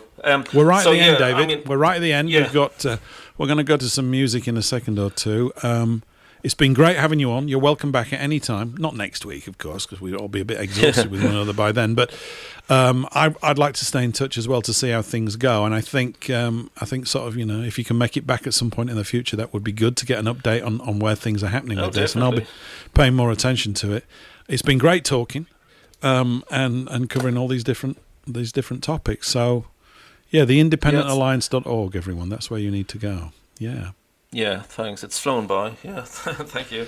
It has. I'll definitely come back for an update. Yeah, if you want me. Oh yeah. No, that would be great. And you got used to the idea of not seeing anything, so you're in. You're in radio now. You're in radio. I'm back in old-fashioned telephone mode. Yeah. Yeah, absolutely. So there's the outro music for the last minute or so. You've been listening to Paul English Live here at paulenglishlive.com with the guest for tonight, David, who's with us from Independent Alliance, David Fleming from independentalliance.org. And we've been talking about how to smash all the baddies to pieces, and what we need to do to give many of our people good things to do to go in the right direction. So lots of work ahead for all of us, isn't it? Isn't it marvellous? David, it's been great having you on. I've really enjoyed it. Time's flown by. Yeah, thanks, Paul. Bye. Wonderful. Bye for now. Bye, everyone. We'll be back again next week at the same time here on WBN324.com, WBN324.zil, Freefall Radio, South Africa, SpeakFreeRadio.com, the Global Voice Network, Rumble, and possibly Odyssey, although I think Odyssey is limping along quite badly. Till then, have a great week, and I'll see you next Thursday at 8 p.m. UK, back to 3 p.m. Eastern, 2 p.m. Central, 1 p.m. Mountain, midday Pacific. Bye for now.